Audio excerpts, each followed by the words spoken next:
Hello friends, പുതിയൊരു വീഡിയോയിലേക്ക് എല്ലാവർക്കും സ്വാഗതം. അപ്പോൾ ISLുമായി ബന്ധപ്പെട്ടുള്ള ന്യൂസുമായിട്ടാണ് ഇപ്പോൾ വന്നിട്ടുള്ളത്. ISLായിട്ടുള്ള കാത്തിരിക്കുകയാണ് ഇന്ത്യൻ ഫുട്ബോൾ പ്രേമികൾ.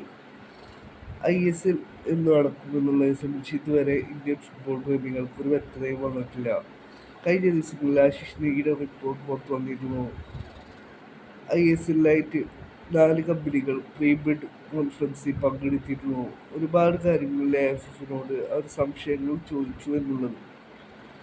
ഇപ്പോൾ ഇതാ മാർക്കസ് ഫുർഗുലാവിൻ്റെ ഭാഗത്തുനിന്നും ആശിഷ് നെഗിയുടെ ഭാഗത്തുനിന്നും ISLനെ സംബന്ധിച്ച് ലേറ്റസ്റ്റ് റിപ്പോർട്ട് പുറത്തു വന്നിരിക്കുകയാണ്.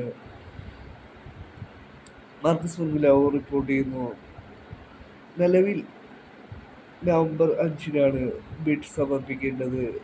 ഇതുവരെ ഒറ്റ കമ്പനികൾ ബിഡ് സമർപ്പിച്ചിട്ടില്ല. FSDL മാത്രമാണ് ബിഡ് സമർപ്പിച്ചിട്ടുള്ളത് എന്നാണ് ഇപ്പോൾ ആശിഷ് നെഗിയും മാർക്കസ് ഫുർഗുലാവും റിപ്പോർട്ട് ചെയ്യുന്നത്. FSDLന് താല്പര്യമുണ്ട് ISLുമായി മുന്നോട്ട് പോകാൻ. വേറൊറ്റ കമ്പനികൾ നിലവിൽ ബിഡ് സമർപ്പിച്ചിട്ടില്ല എന്നാണ് ഇപ്പോൾ മാർക്കസ് ഫുർഗുലാവോ റിപ്പോർട്ട് ചെയ്യുന്നത്. ഇതുവരെ കമ്പനികൾ ആരും സമർപ്പിച്ചിട്ടില്ല. കമ്പനികൾ ഡേറ്റ് നീട്ടുവാനാണ് ആവശ്യപ്പെട്ടിരിക്കുന്നത്. ഇതിൻ്റെ ഭാഗമായിട്ട് നവംബർ 7-ലേക്ക് ഡേറ്റ് നീട്ടിയിരിക്കുന്നു എന്നാണ് ഇപ്പോൾ മാർക്കസ് ഫുർഗുലാവോ റിപ്പോർട്ട് ചെയ്യുന്നത്.